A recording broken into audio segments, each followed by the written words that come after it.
you can't really influence the result by the lab you hire, and you can't do it 2 or 3 times until you get a good result and then publish that. So we think it's good, and we got some really impressive results. I've got some results in green down there and some in yellow.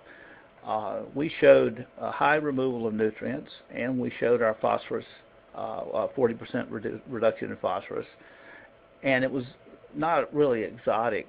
It's an exotic technique we use. We screen trash and debris. We don't let it lie in the bottom of our device and rot and decompose, which releases and lets phosphorus and nitrogen leach out of what we've got or go downstream. But I put in yellow the nitrates and the nitrites and the TKN because these were pretty close to the non-detect level in our testing. Yes, we did reduce them impressively, but there were very little in the way of nitrites or nitrates, that would be NO3 and NO2, or NO2 and NO3 respectively, coming into our device. So the results look good, but it's not something you could really hang your hat on, and we don't really publish those results. They're there in the test because they did test them, but it's certainly not something that I would put a ton of confidence in. But there really are some other issues. This is one field test, one place, one time. I will point out that we've done well in nutrients and other tests, but you got to think about when you start talking about dissolved chemicals and phosphorus, which is a metal, and nitrogen, do they really track the smaller particles? We've been told this over and over again that, boy, it's the small particles that are the bad things. I have not seen, in fact, in the EPA guidance, Management Measure 5, right up there on their website, if you look at urban guidance, they say that John Sansalone found out that the median particle size for phosphorus concentration was 455 microns, huge particles. Others have said it's more in the 100 micron range, 125 micron range.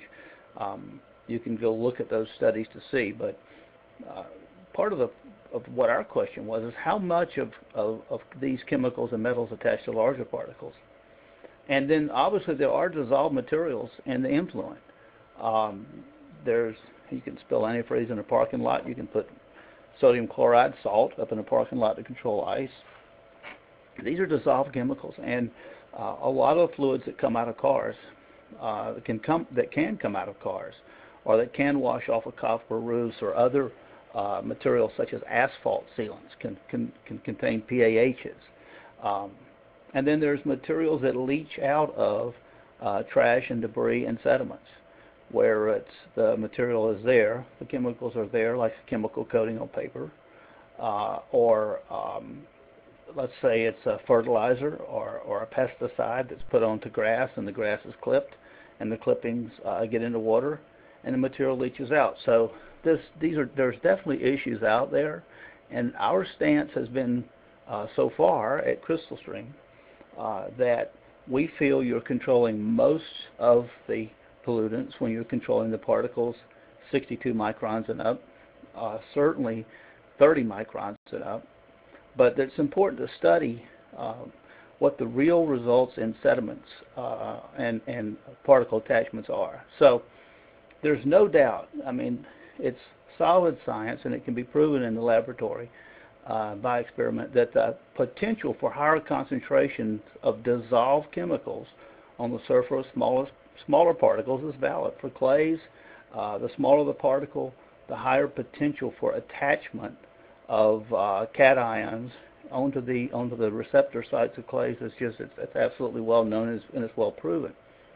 But there's a big misunderstanding between the relationship of the size of particles and essentially the mass. If you take the volume of a material such as silicon dioxide, essentially the size is equal to the mass if they're consistent all the way throughout, consistent compound.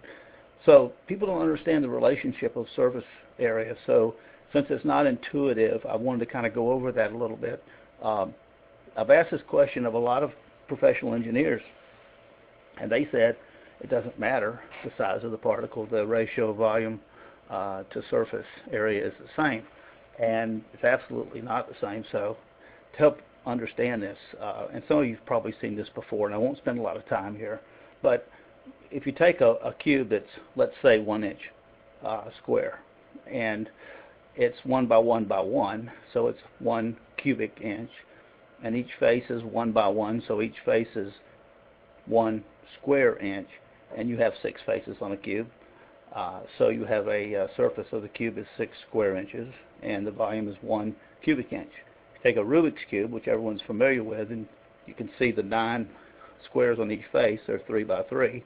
There's 9 square inches on each face and 6 faces, which is 54 square inches, yet the volume is 27 cubic inches, 3 by 3 by 3. So doing the math here, the ratio of surface to volume, if we just take the numerical value to track the ratios, is 6 to 1 for a 1 cubic inch cube, and it's 2 to 1 for a 3 cubic inch square cube. So this difference in surface ratios as particles get smaller or larger, for people who like formulas, it's simple to write the formula here as 6 times length times width for the surface area, and length times width times height. And this slide is beautiful in PowerPoint, but doesn't look so good here as it translates into the reader for this software. But essentially, the L times W's cancel, and you end up with 6 over H as what the ratio is of surface area to volume. Same thing for the area of a sphere versus the volume of a sphere, 4 times pi times r squared versus 4/3 pi times r cubed. Essentially, it's 3 over r, and if you think of the height of a cube, the distance to the center is half the height, so 3 over r is essentially equal to 6 over h, making the radius equivalent to the height, that the diameter being twice the radius. So I made a plot here of the ratio of starting at a ratio with a cube of 1, or it could be 1 micron, it could be 1 yard, it could be 1 inch. The ratio of 6 to 1. And if you think about it a little while, right at 6 microns, for example, 6 times 6 is 36 per face times 6 faces is 36, and so you have equality here where the ratio is 1. And as the particles get larger and larger, the ratio of surface area to volume gets smaller. So this would be the pattern that we would expect to see in concentrations of metal if it simply followed the ratio of surface area. A really nice study was done by the University of Minnesota at their St. Anthony Falls laboratory, where they were talking about, and they did, assess treatment devices such as mine, and all the other ones you would know the names of, Storm Scepter and Vortechnics and CDS and others. Well, they quoted a study about these small particles, and it was really interesting because they mentioned that there was a great concern for small particles, and we really ought to pay a lot of attention to small particles. And they showed this chart, and I know you can't read this, but these were studies with a micron range of sizes, and then I think cadmium, chromium, copper, nickel, lead, and zinc, and they took each of these constituents and they showed what the concentrations were. And just looking at the studies, I said, this pattern's not right. The concentration is going up sometimes, and it didn't pay attention. It was kind of constant through here, so it didn't make a lot of sense. So I decided to study this and plot them out. And at the top, you'll see the name of the person that did the study. But the blue line in every case is the pattern we would expect if there was a distribution by particle size. In this particular study, we noticed that, yes, out at 500 microns, everything's starting to catch up to the particle size. In other words, the lines are starting to converge, and you could project it out here somewhere. Everything would work. But from about 60 microns in here somewhere to about 125 microns, the trends buck, the obvious trend that should happen from particle size. Now I've got color coded here for each of the different constituents. So, but it's not important necessarily to really focus in so tightly on that, is to notice that here in the Pitt study, which went way down to 1.2 microns, we did notice a really nice bucking of the trend up to about 6 microns. And this could lead you to the conclusion that small particles are important and follow the trend, especially if you started your chart here. And maybe that's correct. Maybe this is not right over here. But once again, you follow the trend for a while, but when we get into that 60 to here, probably 175, maybe 200 micron range, we're bucking the trend where the concentrations are going up while the surface area ratio is going down. A German study was done, not in Germany, but by a gentleman named German. And I won't belabor the point too much, except to tell you that, again, somewhere in 75 microns to 180 microns, we're bucking the trend, once again catching up on the larger particles. Roger Sutherland did a study, and you're starting to see a pattern here. There was some constituents that very interestingly followed the trend. This particular one was zinc, but it did follow the trend line. But there seems to be this area from 75 to 150 microns in here, again, bucking the trend. John Sansalone did a study, same trend, same bucking of the trend, and falling off, going toward 500-600 microns. Although very interestingly, we had cadmium turning back up here. Now, I believe the reason for these trends is not that it's not a chemical reason. If we had a nice little lab where we were mixing clays and dissolved chemicals instead of parking lots and impervious surfaces, maybe we would have a real nice following of how theoretically things would attach. What we've got is people that are doing things like adding salt to parking lots and brake pad dust and a million other things, applying fertilizers and applying pesticides and washing with solvents, washing cars, washing down windows. So we're seeing what I believe are human influences on how this material attaches to particles. So just honing in a little bit on the nutrient side of this. The nutrients of concern in stormwater, people always mention TKN, which is available nitrogen, and they talk about phosphorus.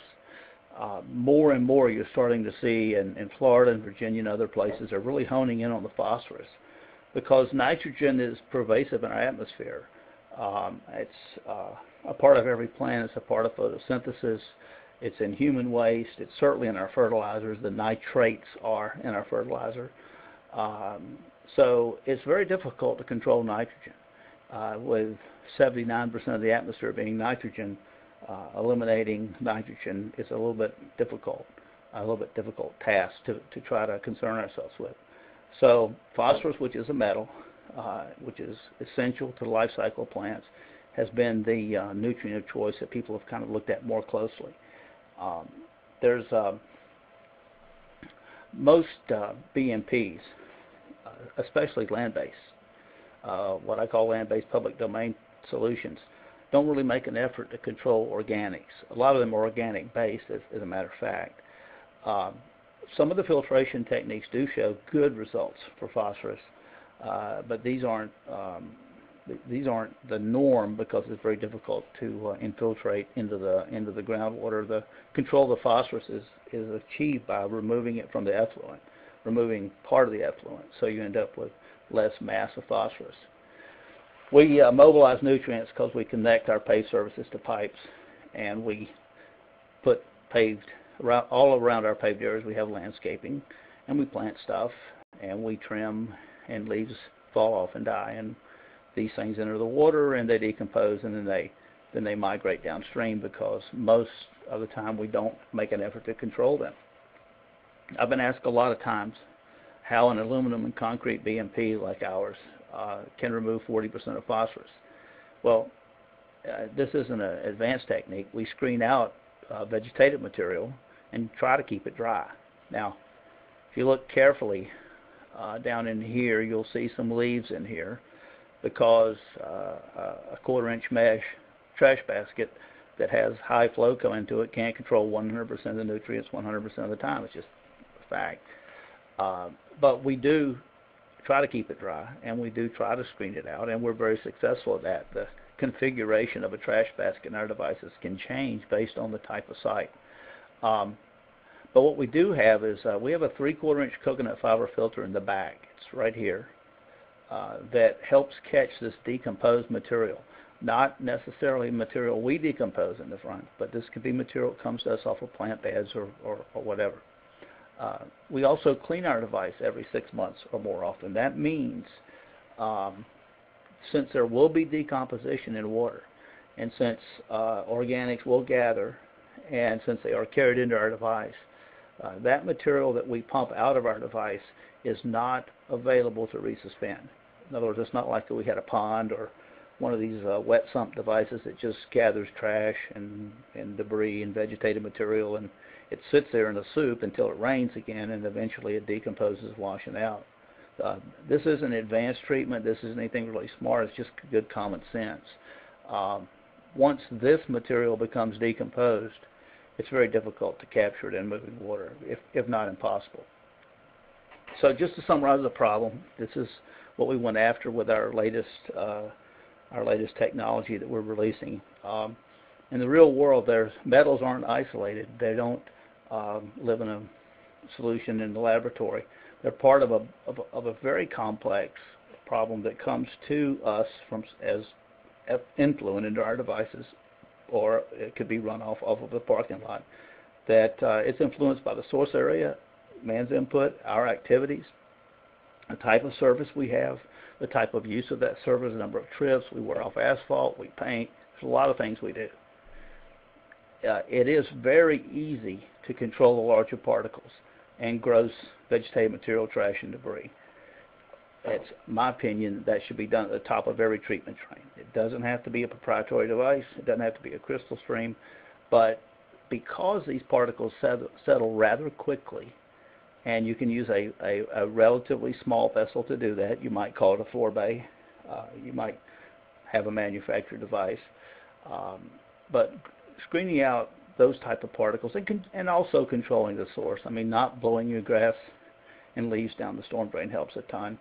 But this should be done in a treatment train in the beginning. That's the minimal approach to taking care of this problem. What we have seen is that this is probably 60 to 70% of the problem of nutrients and metals and dissolved chemicals. They are absorbed onto paper. They live on grass and leaves. They're very easily sucked up. You can prove this to yourself by pouring some food coloring at the top of a gutter in a light rainfall and watching how long it persists before it's absorbed, if the gutter's not necessarily clean. Nutrients that do get attached to organics are neutrally buoyant, and they're very difficult to control without some serious filtration. And of course, real dissolved chemicals cannot be controlled by a gravity separator. I always say this, but I think it's obvious, but some people just read some reports where they see a device got out 20% of something dissolved, or worse yet, if you go to the City of Charlotte studies, 2 of my competitors' devices were judged, I believe, on 27 of 30 categories to be producing pollutants, which just means the test was bad. I mean, they really didn't understand. But you pour salt water in the top of any of these things, including a sand filter or a wet pond, and you're going to have salt water come out the bottom. And that's pretty much the story on dissolved chemicals if you're trying to control them by gravity. Fine filtration and absorptive media, which is the way this is done, the way that you get the small particulates, the small particles, and the true dissolved materials, they have to be protected from gross pollutants. In other words, if you've got a bed of activated charcoal and you allow trash and debris and sand and oil and emulsifiers like detergents, this is not going to protect that media, and that media will be exhausted rather quickly. The same way it likes dissolved chemicals, it likes other things, and the surfaces of these media are usually porous. So you have to protect that. High removal for phosphorus, such as the 65% removal requirement in Virginia, I don't know of a single technique that will accomplish that, and so you're going to have to build some sort of a treatment train. And this is our, to most of you, new product. If you're in California, or if you're in a point source facility, in other words, this isn't a point source not being non-point being a parking lot like at a fast food site or a subdivision where you can't really point to one particular thing. We have some of these machines in a point source, like something like a pulp mill where we know we've got sulfides or whatever.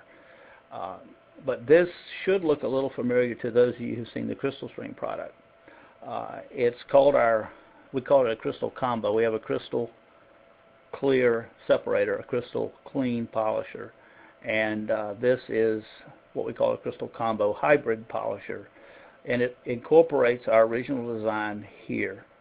In fact, it looks exactly the same to right about here, and then we add a lot of other features to it, and that it's to go after the problem I just spent a lot of time talking about, and that is we believe in most cases gross pollutant separation, collection of trash and debris and not floating it, and collecting particles arguably below 60, maybe to 40 microns, but the types of particles that can be separated from moving stormwater will control what you need to do on the site. And when that's not enough, we have this solution. I'm going to go to the overall concept. One quick thing I want to tell you is when these things occur on the site, we just had a situation with the DOT in a western state where the Fish and Wildlife came back and said, we've got this fish and we're worried about the fish. We don't have toxicity levels for this fish, but we've got toxicity levels for a very similar fish, a surrogate they called it, and we're worried that your new interstate is going to put these chemicals into the water and it's going to kill the fish, and we want to know what you're going to do about it, which is not the kind of notice you like to get from the Fish and Game Commission, and you certainly don't want to do the classic canceling of an interstate project to protect the fish. Not that I'm against protecting fish, because I'm not, but the question got asked, and the way the question was viewed by the supplier of water quality products at the time was, gosh, what can we do about that? And when the question came to us, my question back was, well, do you have those kinds of chemicals and those types of concentrations that would produce toxicity coming off to kill this fish from interstates? So we simply went out to the test data that we had from South Carolina DOT, from some high-impact areas like the Charlotte Area Transportation System bus service, maintenance yard, from other maintenance yards, and we looked not at the effluent that came out of our device. We looked at the influent that was coming off of these roads, off of these bridges, and off of these maintenance yards.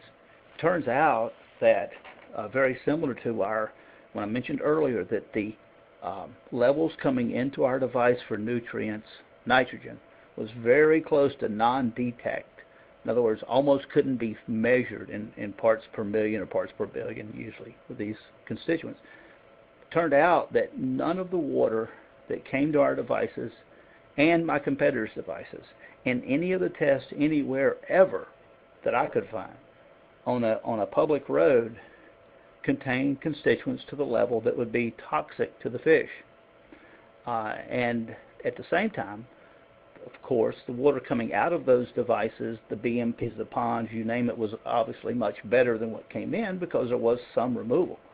So the answer, which satisfied the Fish and Game people, by the way, was, wow, the raw water coming off the road will not be toxic.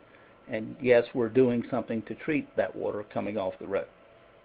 This product here was a product that we considered placing on that project in the beginning based on the question that was asked by the Fish and Game. Now, the Fish and Game people had no data to back up the fact that fish were going to be killed by the interstate, but at the same time, once the question was raised, and quite often this when you're dealing with design, especially design where you're crossing stream buffers, you get asked the questions, what about heavy metals?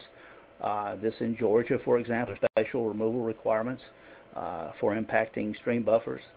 So you may want to keep that in mind, that there's data out there. If you go look, a lot of times the problem's not that big. But what if it is a problem? And what if it might not be a problem, but the jurisdiction that you're working in, or the people that you work for, maybe your EPA region, maybe your state permit requires that you control to a certain level. That's where this concept came from. Now, just to kind of go over this sketch here, and I have some good illustrations of this, better illustrations. The front section of this device, which we call a hybrid polisher, is exactly the same as a normal Crystalstream device. The back section is dedicated to some filtration and some media, and in the center we have what we call our periscope, our internal bypass. I'll explain that in a little more detail in a minute.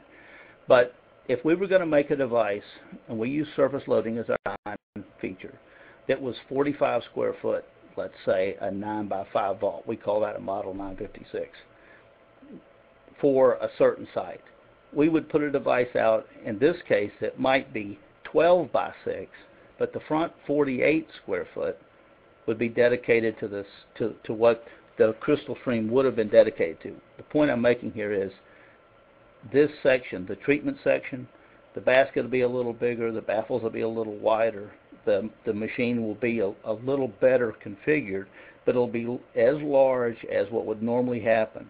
So that all the screening and separation that would happen to this point in the Crystalstream will be accomplished by the time the water reaches this point in the device. That's the front section, which is in green here. So water would come in, we would have our normal screening with the trash basket, we'd have our normal baffling, we would have our normal settling happen. And at low flows, the flow would go through the front section and then would have the rest of the back section for additional settling, and would pass up through up to 5 filter elements, so that in low flows we would be applying 12 by 6, 72 square foot, much better separation in the water quality flow because we've got the entire vessel to use. So it would be a great improvement at that flow. At high flows, the water would begin to enter our periscope bypass, and I'll illustrate this a little better in a second, but essentially no more flow would go into the back section of the device. Even at that, the device will still be as large. It will, if you will, look as large to the particles as it would before, and rather than the water having to exit across a sediment bed, it'll be poached off a little bit higher, so we've got a little bit better scour control. In the rear section, in the back, we have, in this particular example, this would be a 12 by 6. It would be 6 by 4, 24 square foot of media in the back. If you do some of the math on this, let's say we had a material like coconut fiber on the bottom, which can pass 150 gallons per minute per square foot. That is a big number as far as flow. If we had a tighter material, maybe a material that could do 40 gallons per minute per square foot, that would still do 2 CFS, and I'll save you the multiplication there. But we don't use material that would be that tight. We start with maybe coconut fiber and some other material, but it's sequential, so that what's on the bottom cleans the water before it gets to the next one, to the next one, to the next one, and what's on the top only sees the finest of particles, essentially clean water, and is able to work very efficiently at removing pollutants. Built into the center of this device, when we say spill protection, part of our product We work for a lot of gas convenience operations. We do a lot of DOT and bridge work. We do a lot of coastal protection, like at Myrtle Beach, South Carolina.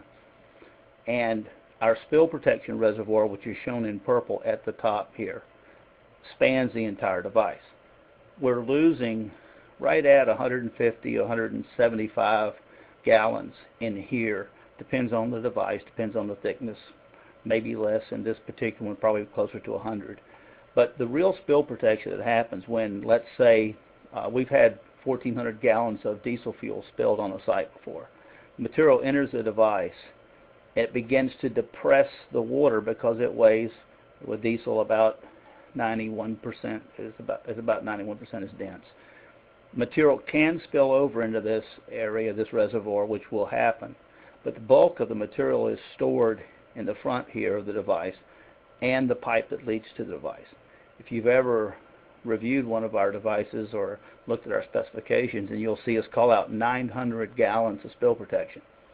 What we're actually calling out there is not the pipe and not any exaggeration of depression. We assume that someone closed the back pipe and there can be no outflow of water, that the water is going to resist what's moving in, and there are reasons to close that pipe, certainly. And this is only what can be stored in our device. The effective storage for most of our 10x5 devices is somewhere around 2,500 gallons. That, when I say effective, that's counting things we can't control, which is the pipe above. Might not be a pipe above, could be a short entry. But that's what we call spill protection. Here we're sacrificing a little bit of spill protection, but what we're gaining is the ability to have an opening here in the front and an opening in the back. You can maybe see that this is not solid, and the water comes at higher flow. As soon as the water level reaches the back opening, water goes up and through our reservoir, and this has no flow whatsoever back here, zero. So the filters are not disturbed by higher flows. Obviously the smaller particles migrate to the back of the device, and those particles are not disturbed at the higher flows. So this is a really nice way of segregating those two treatment process. So you have to understand all the normal trash screening and particle settling has occurred in the front. Now, by not going completely offline, and this has helped us with a lot of DOT approvals, we're not letting trash and debris wash downstream. A lot of devices, when they bypass, they cut off. I call these bottom sump devices. You're probably familiar with them, and they certainly have their place in the water quality business. But trash and debris and spills, when a device is offline, it's doing nothing. And you're not controlling vegetative material. You're not controlling the gross pollutants. This is why, even with our own devices, we go down from about 6,000 pounds per acre per year to 2,000 when we do a full bypass. So we get further treatment. We get further treatment that occurs up to the bypass flow. In other words, we get better treatment to there. And then past that, we get the same treatment that we would have gotten in the past. We have the filtration in the back at low flow. So here's a sample sequence. This is what we just used in California and San Diego, which, by the way, they were looking for a solution that would work without having to have something proprietary, where they had to buy specialized equipment, whether it was a canister or whatever. Everything in our device is commonly available material. So we put coconut fiber filter. This takes out the dissolved organics. It helps us get paper, straw wrappers, you name it. Anything that gets past, even a pine straw, that could get past a 1/4-inch mesh screen or 1/8 inch in California because they have a 5mm TMDL first. X-Tex we used second. Now that's a commercial product. It's a non-woven like felt filter fabric. It has a tremendous affinity for oil. It has a tremendous affinity for metals. In laboratory tests where they poured water through with dissolved chemicals, dissolved metals, it was like a 70 to 80% removal of most metals. The problem with that is that, and it's not a problem with X-Tex, it's that water in nature that comes to X-Tex or any other media, and that includes a canister-based media. It's not clean water with just dissolved metals in it. It's water with oil and grease and sediments, you name it. So we put the X-Tex filter next, and the reason we feel like that's a good technique, and we've done this in other areas, is because now we've done all the treatment in the front, we've done the screening, we've settled out the major part of the particles, we've gone past the coconut fiber. So stage 2 is to put it through this felt, if you will. Next, behind the filter fabric, we put perlite in the San Diego application.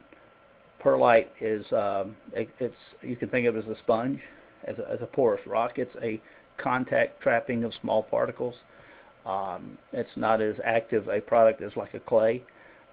It's a different type of approach. It gets things that a clay might not.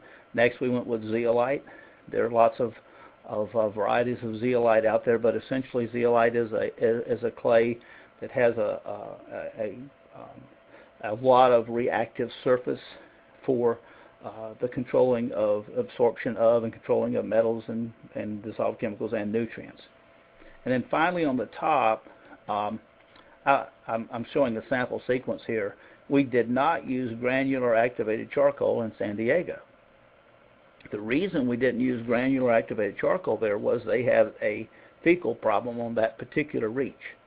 So again, instead of the granular activated charcoal, which we would use if there were metals problems, we went with Pathex, which is a commercial product which is a really good pathogen killer. So we wanted to control the fecal as much as possible, and so we ran it past Pathex. Now, Pathex is a really good product, but it's really bad if you put oil on top of it. So when we got to the Pathex, we'd been through the front, the coconut fiber, the filter fabric, the perlite, the zeolite, etc.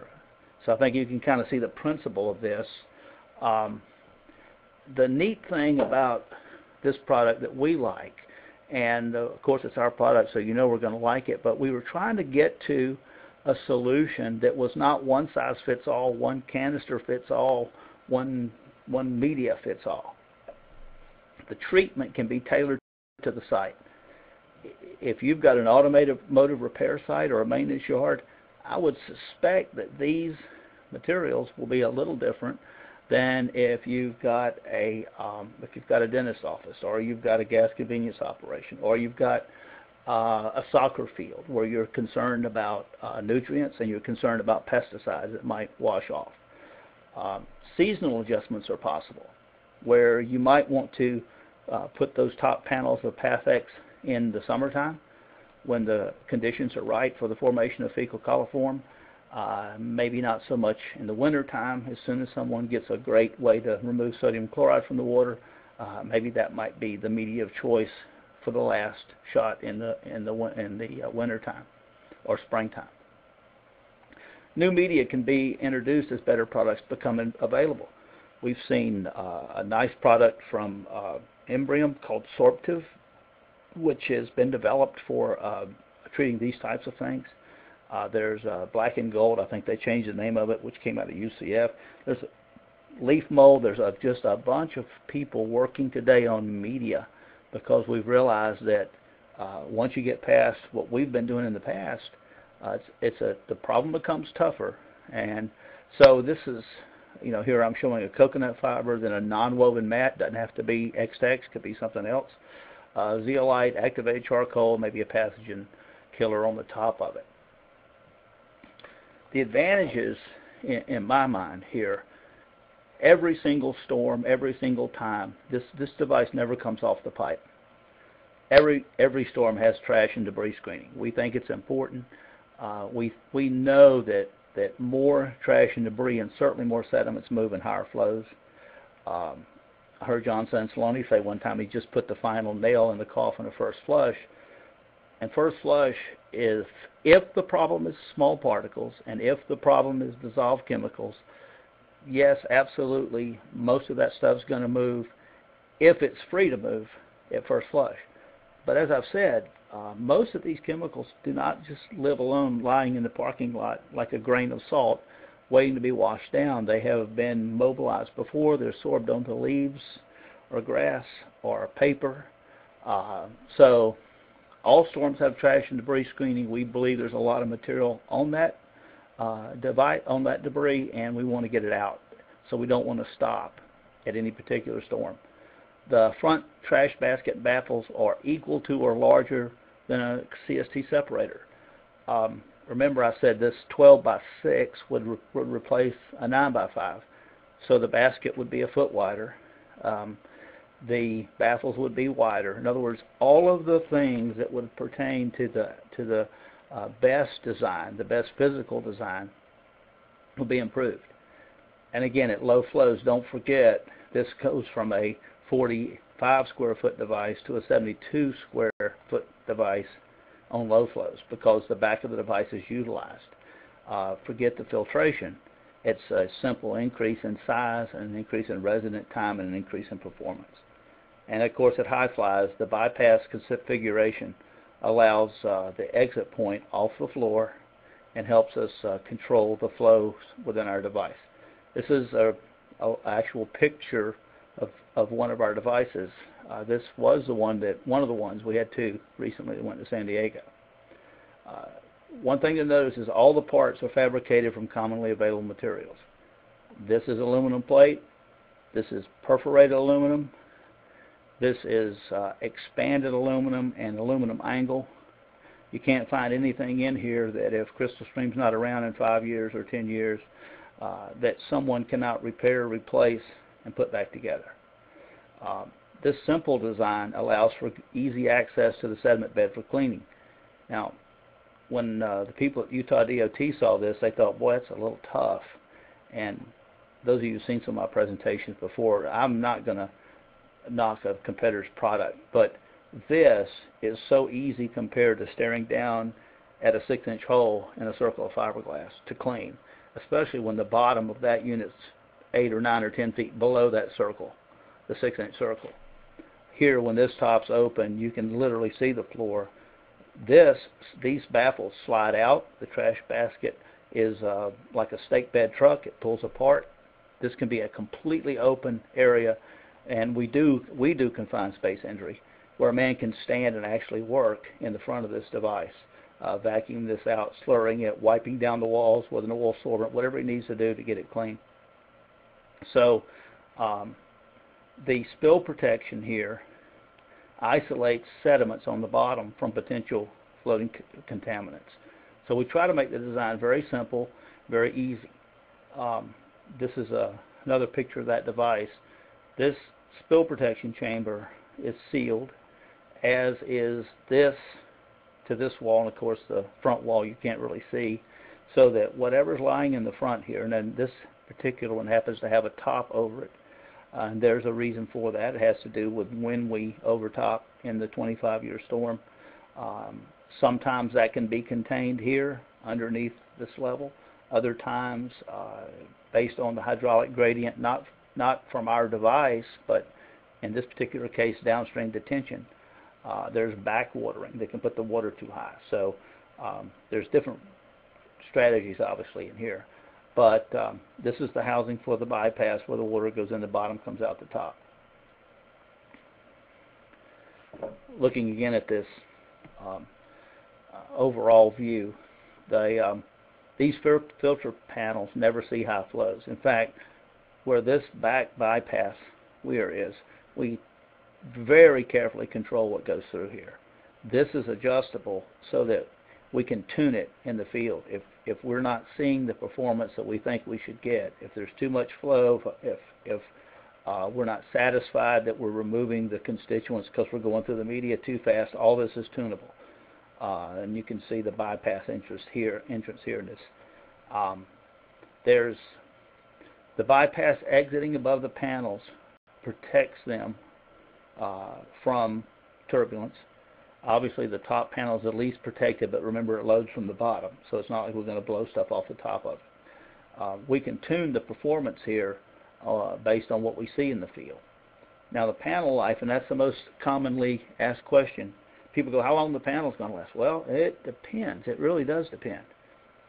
Some of this sorptive material that is not seeing a lot of dissolved chemicals If you go read my ETD report, you will find that they were not able to leach material out of even out of my sediment bed, and that it was deemed, as they did a panel on it, the contaminant panel you normally would for hazardous waste. These panels may last a while. We can't tell you, but we can tell you it is going to be absolutely dependent on what's washing off the site. We know the coconut fiber will probably need to be changed every 6 months. We know that the X-Tex will probably encounter enough emulsified oils. It may go a year, but we won't know that in any given site until we get into inspections and into servicing.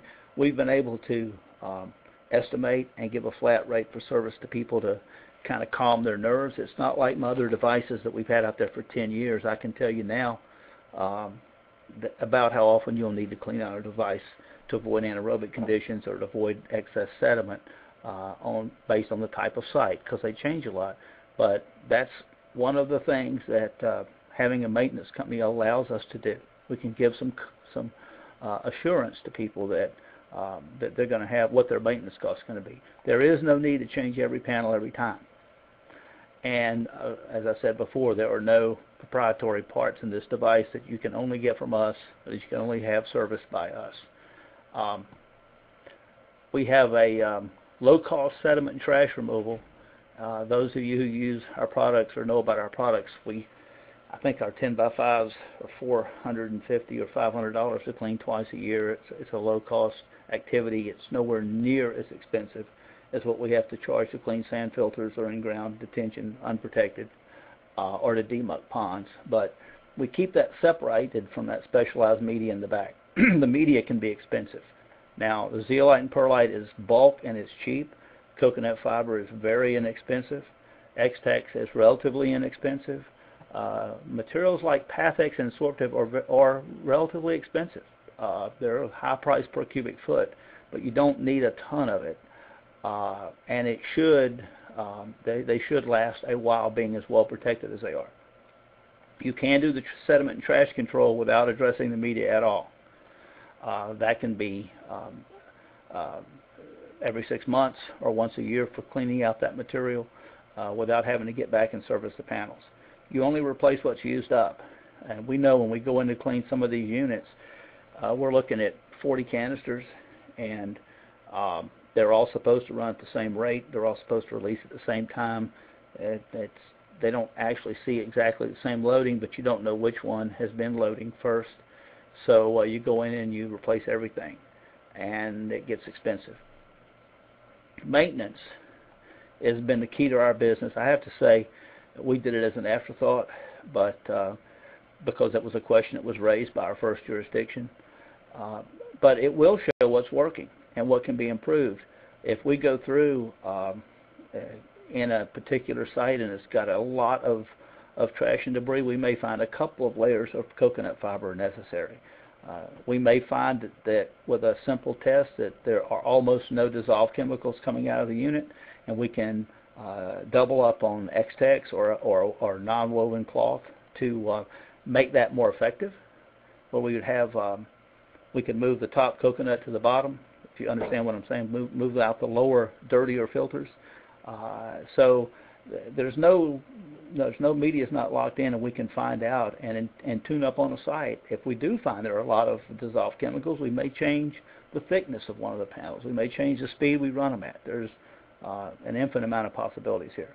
Isolating the panels means easy testing.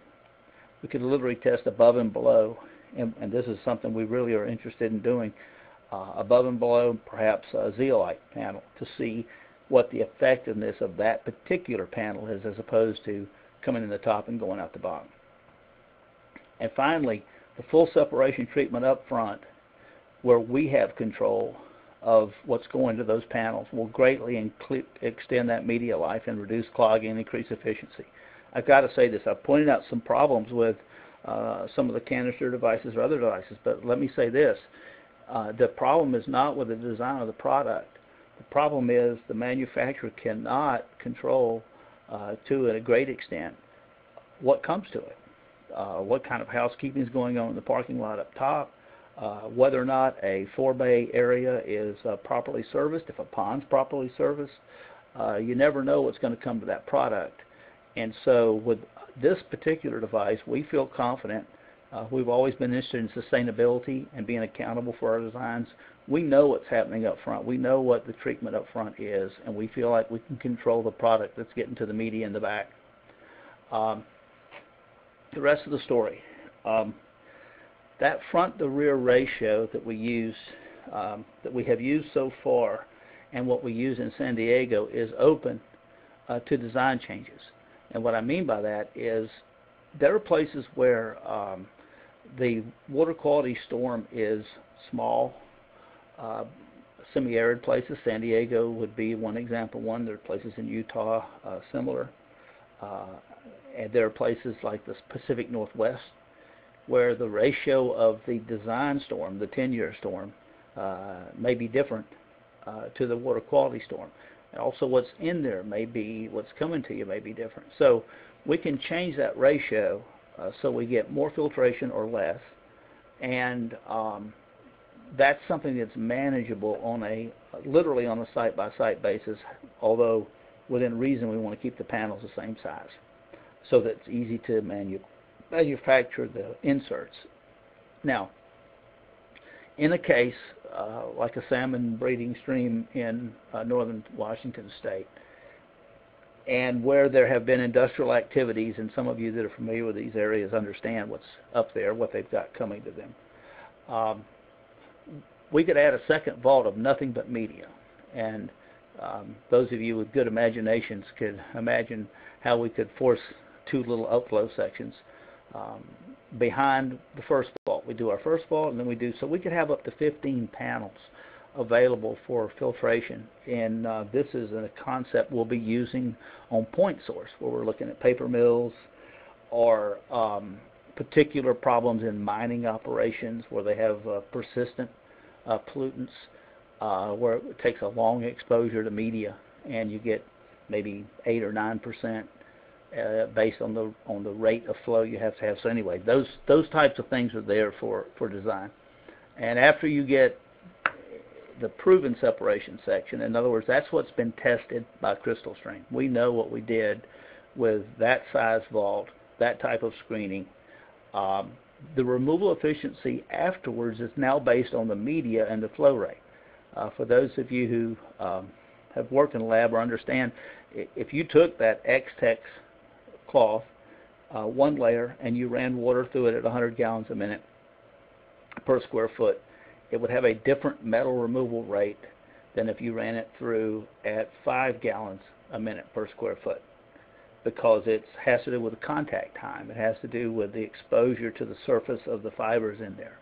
It's the same is true of absorptive media, and certainly of perlite, which is a capture of small particles. They have to contact the perlite. They have to find a little place where they want to call home. It's like flypaper, I guess, is one way of looking at it. But I guess what I'm saying is, once we put a device like this out, we can look at what's coming to it and determine how fast we want to run the media.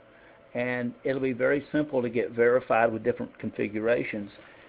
And jurisdictions are beginning to realize and admit that I get this question all the time, what are you going to remove in the way of copper and zinc? I go, well, what do you have coming off your site? Tell me the concentrations. I can tell you the irreducible concentrations that we can't remove. And I can tell you the results we've had at different concentrations that came to us in our South Carolina DOT test or our CATS test. But without knowing what's coming to my unit, I can't really say how a unit is going to perform. As we go forward in water quality and we're attacking some of these complex dissolved chemicals, I look at this as a vessel. It's made to protect media, and now let's test the media and find out how the media runs. So you tell me to run the media at 20 gallons a minute per square foot, and it'll get 80% of the 5 major dissolved metals, we're good to go. I don't need to do further testing. I just need to demonstrate that device is designed properly for that speed. And if we want to do a field test and check effluent quality, that'll be good. And I know Jeff Benty, who is my Vice President Marketing Director, would like you to know that this product is available now. We're not doing further development. We're confident of the design, and we've actually placed these in the field and we've seen the sustainability of them, and we are looking to start applying this. And if you have a jurisdiction where you've got a TMDL that's based on nutrients or pathogens, for those of you who would have to come out of your pocket to buy this, I think I can characterize the cost of our separator as being about 30% the cost of a full filtration unit. Now, you know there's a bunch of them on the market, and I'm not going to list all my competitors out here for you, but there's a lot of canister products, for example, out there. And there's some mulch and some other things, but the point is we're about 30%, our separator is the cost of those products, and certainly a lot less in maintenance, but it's not going to do what a filter would do, obviously. This product will come in about 50% over the cost of my basic product, maybe 60. So I guess what I'm saying is we're going to be about half the price of what's the market out there in filtration. Will we be able to address all the things that potentially those products could do? Yes, because we believe that we're taking the bulk of the problem out up front. By the way, we're going after gross pollutants, and so we need less media in the bag. And if you go look at the influent quality that's coming to all of these products and of all the tests out there, and it's very enlightening to do that, you'll find out that we think this is just ideally targeted to go after that market. So I appreciate you guys listening. I know there'll probably be some questions. I have most of the answers, and the answers that I don't have on the tip of my fingers, the tip of my tongue today are coming. I know there's not problems that we can't overcome with these particular devices. I don't think they're needed everywhere, but when you get that space where that's what you've got to have, I know this is a better solution than anything that's out there right now. Jeff? Thanks, John. Wonderful presentation. I, at this time, would like to open the floor to questions. You can type your questions in the lower left corner there in the chat window, and John or myself will be happy to address them. John, I did have one question emailed to me, and it was, can this unit, the filter media and so forth, can that be changed itself, or can it be changed by the owner, or do they have to send the media panels back, or request the media from Crystalstream? Great question. We are designing this so it can be maintained by others. The panels, there are a lot of manufacturers that make panels right now. They make inserts for catch basins, etc. One of the things that bothered us when we were servicing filter units was that we had to buy inserts from the company at a certain price, which us being in the maintenance business, we knew what the zeolite and the perlite and the activated charcoal cost, and we would rather do a $30 replacement than a $300 replacement. But no, these panels, we certainly would sell them. We certainly will sell them. We're going to make them ourselves, but we also have about 4 people volunteer to make them for us. There's no reason why someone would not make their own panels and replace their own panels. Now, that also goes to the point that I think there should be aftermarket products. For example, I don't have an agreement with Sorptive, with Embrium. I'm not a distributor for that. I'm also not a distributor for PathX. I have to go to a PathX distributor to get that material. But if someone wanted to market a line of panels for our devices, especially if they come up with a great mix that really was effective and had a high flow-through rate and a good removal rate, I think that would be great. But these are meant to be user serviceable. We are designing and getting ready to produce what I call a Venetian blind concept for easy panel replacement. Keep in mind, when you are dealing with in-ground structures, our approach to everyone is that they need to have their full, well, even if they're not getting in the structure, they need to have their safety, their tether. They need to sniff, test the air quality before they go in. They need to pay close attention. But that's what service companies do for BMPs. I mean, that's their life is working on, and that's for an e-storm drain. So it will not be a proprietary panel. The panels will be 2.5 by 3.5 or 2 by 2.5 feet. They will slide into a channel, and so it'll be easy for folks to replace them, and they can be replaced by others.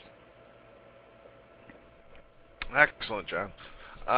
Anybody else have any other questions? We're happy to answer them. You can always email us. I put up on the screen mine and John's email address. We'd be happy to address the questions. Also, you can sign up for more of our free webinars at www.cstwebinar.com. This is the first one that I think we've done that really has focused on our products. Typically, all of the presentations we've done have been on the issues and design and so forth and maintenance aspects of things. And if you want to learn more about CrystalStream, you can visit www.crystalstream.com. Other than that, it doesn't look like we have a lot of questions. If somebody wants a certificate of completion, these are not CEU accredited, but we would be happy to give you a certificate of completion. You can email me at jbenti@crystalstream.com, and we'll get that off to you here in the next couple days. If there's no more questions, John, I think that's about it. We thank everybody for coming. Please let us know if we can help you out in any way. Oh, John, you do have one question here, or a comment anyway, from Mr. King. Oh, thank you, Richard. I appreciate that. All right. Thank you, everybody. Appreciate all you guys being there. Thanks. Bye. Have a great day.